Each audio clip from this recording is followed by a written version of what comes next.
Assalamualaikum warahmatullahi wabarakatuh. Halo teman-teman.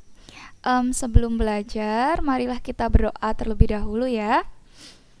Nah, hari ini kita masih tentang dinamika rotasi nih.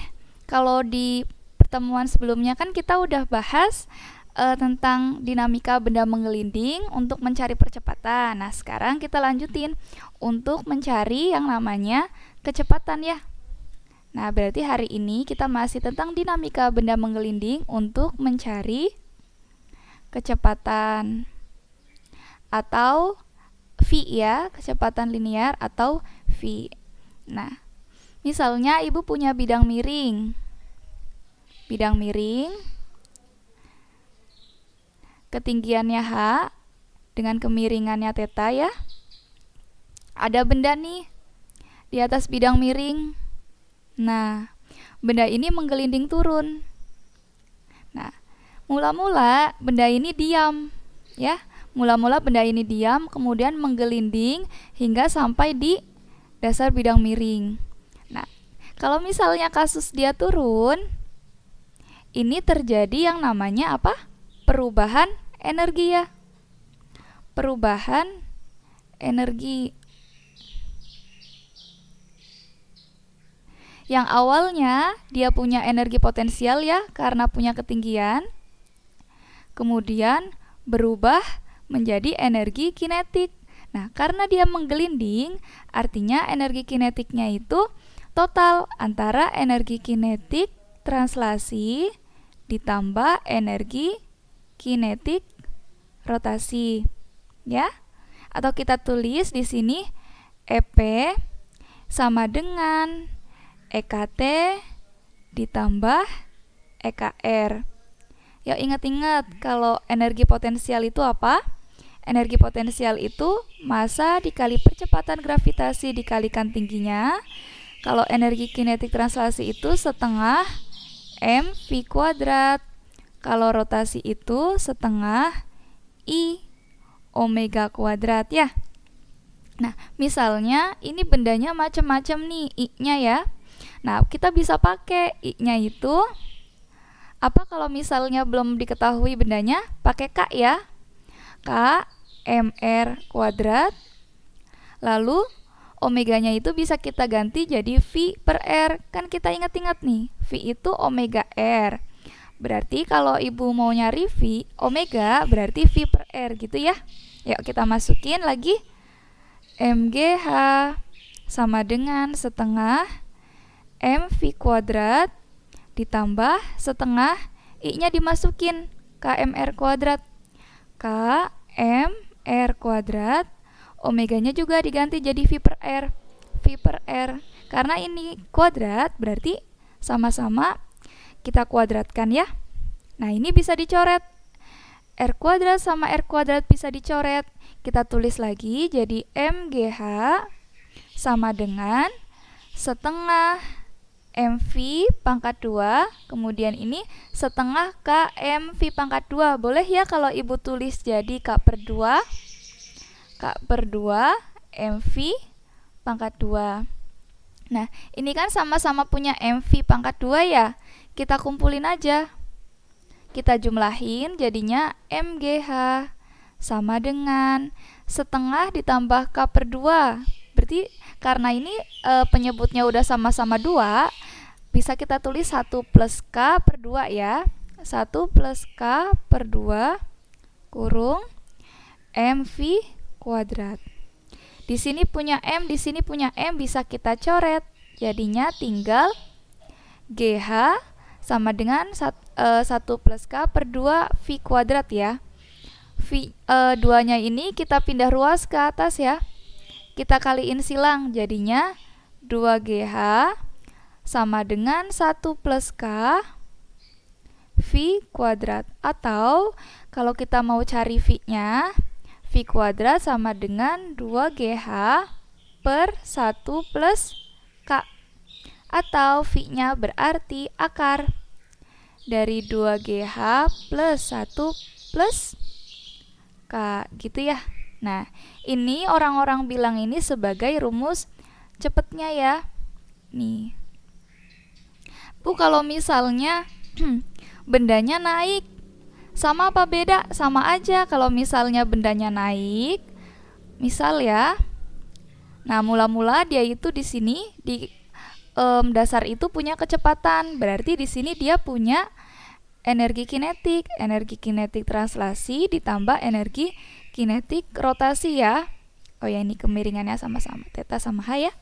Nah, ketika dia di ketinggian tertentu, benda ini akan diam. Jadi kan nggak punya energi kinetik nih, habis ya karena V-nya 0.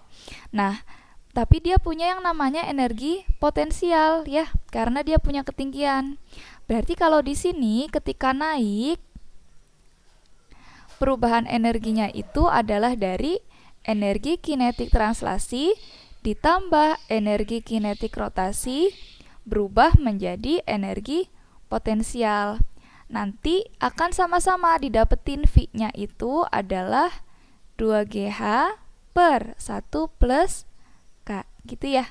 Nah, misal Ibu kasih contoh.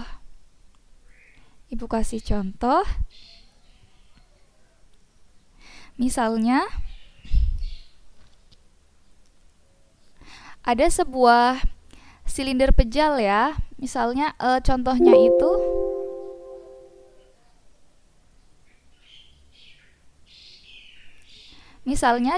itu naik ya.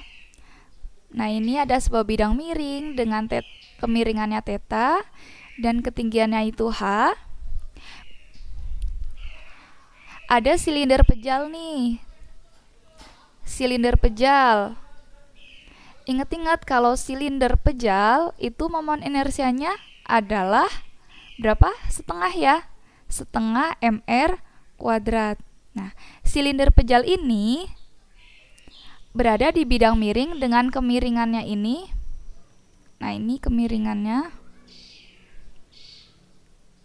30 derajat. Kemudian naik ya, menaiki bidang miring dengan kecepatannya itu 10 meter per sekon. Nah, yang ditanyakan adalah berapa h-nya dan jaraknya. Nah, kan karena benda ini menaiki bidang miring, itu nanti lama-lama dia akan berhenti ya. Nah, ini ditanyain itu ketinggian maksimumnya sama jaraknya dari mula-mula, atau bisa kita tulis S-nya. Yuk lanjut kita langsung aja. Seperti yang tadi, bisa pakai cara yang cepat yang langsung tadi itu V-nya itu adalah kan kita bisa nyari H itu pakai rumus V ya. 2GH per 1 plus K. Nah, kita tulis lagi V-nya itu adalah 10, kemudian 2 dikali percepatan gravitasinya 10, H-nya itu yang dicari ya, dibagi 1 plus K-nya. Untuk silinder pejal itu K-nya adalah setengah. Nah, kalau mau hilangin akarnya, itu kedua ruas dikuadratin ya. Jadinya 10 kuadrat itu 100 sama dengan 2 dikali 10 itu 20 H per 1 ditambah setengah itu adalah 3 per 2 ya. Nah, lanjut. Ini kita kaliin ke atas ya. Ini kita bisa coret dulu nih nolnya 1. 10 sama dengan 2H dikali 2 per 3. Atau kita lanjut di sini, 10 sama dengan 2 dikali 2, 4. 4 per 3 H. Atau H-nya itu adalah 3 per 4 dikali 10. Yaitu berapa? 30 dibagi 4. 34 itu 7 ya. 7 kali 4 itu 28, berarti 20 bagi 4 itu 5. 7,5 meter. Nah, ini adalah H-nya. Nah, misalnya sekarang kita cari S-nya. Nah, kita lihat nih bidang miringnya. Di sini ada sudut 30 derajat.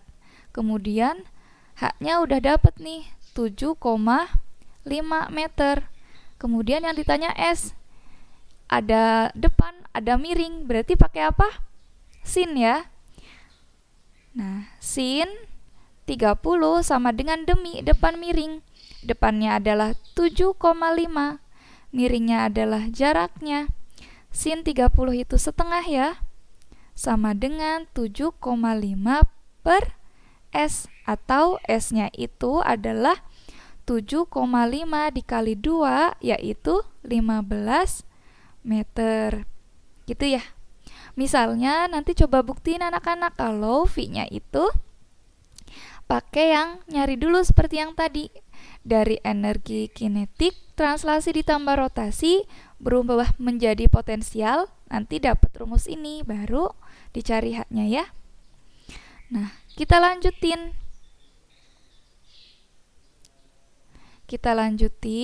Ke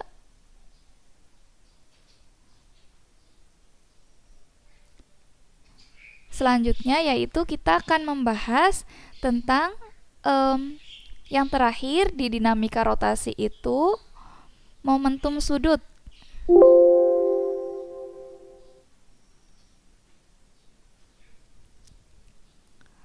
Momentum sudut. Nah, kalau dulu nih atau di kelas 1 kan anak-anak udah belajar tuh tentang momentum dan impuls ya. Nah, kalau dulu itu momentum itu adalah M dikali V ya. Nah, ini vektor, momentum itu vektor ya, kemudian kecepatan itu vektor. Nah, kalau sekarang di dinamika rotasi, di rotasi itu ada yang namanya momentum sudut. Ini sebenarnya mirip nih. Kalau di rotasi, P itu lambangnya L, kemudian M itu momen kelembaman itu I, kemudian V itu di rotasi itu omega. Jadi ini L sama dengan I dikali omega. Misal ya, Ibu kasih contoh. Misal sebuah partikel ya. Sebuah partikel berputar nih. Dengan sebuah partikel dengan massa 2 kilo, dia itu berputar dengan kecepatannya itu 10 meter per sekon dan jari-jarinya 20 cm. Nah, misal yang ditanyain momentum sudutnya berapa?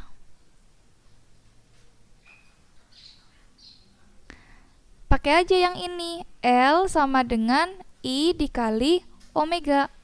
Karena ini partikel, berarti momen inersianya langsung yang mr pangkat 2 ya. Kemudian omega. Omega itu sama aja V per R. Nah, ini kita punya R1 coret sama yang atas, tinggal mr dikali V. Kita masukin M-nya itu 2 kilo, kemudian radiusnya itu 20 cm. Kita ubah dulu ke meter, jadinya 0,2 ya. Kemudian kecepatannya itu adalah 10. Nah, ini nolnya bisa kita coret, tinggal 2 dikali 2 dikali 1, yaitu 4 ya. Satuannya kilogram, meter, ini meter per sekon, berarti meter kuadrat per sekon. Nah, misal contoh yang kedua.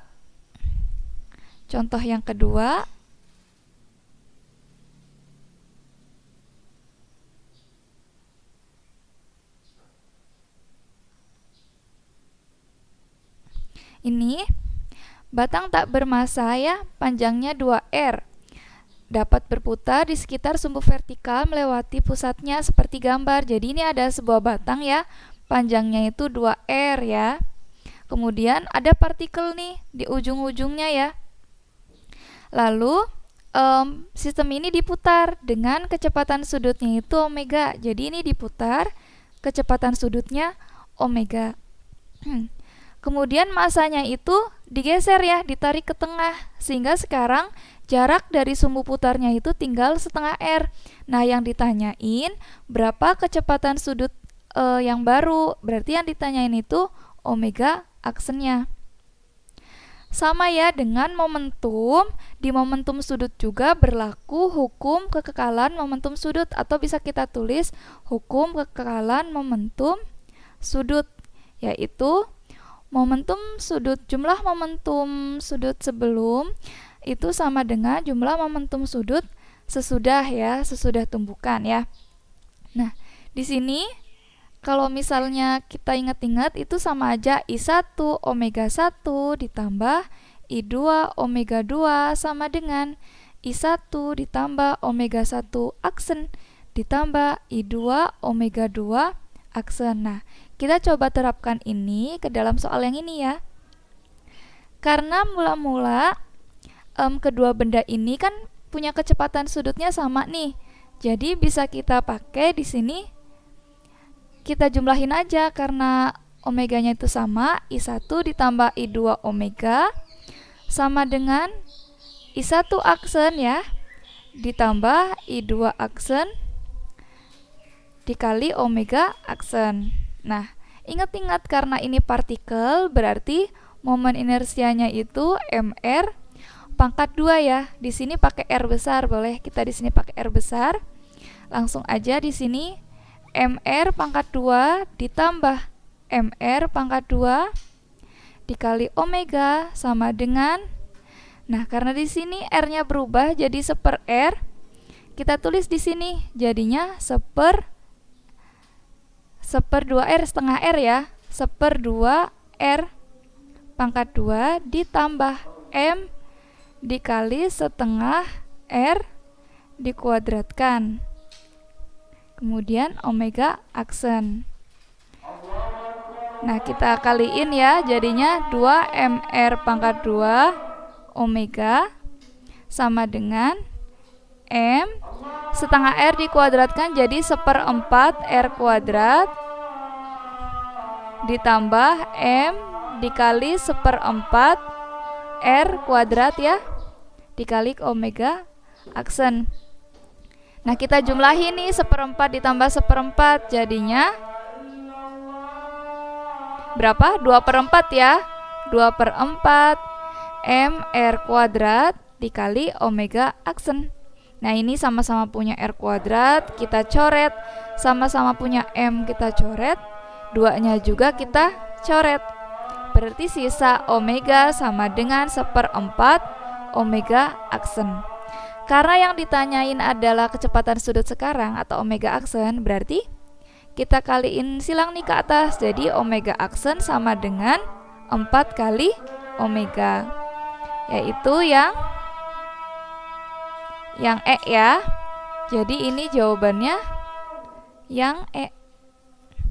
Oke, mungkin cukup sekian ya anak-anak untuk materi dinamika rotasi. Terima kasih. Wassalamualaikum warahmatullahi wabarakatuh.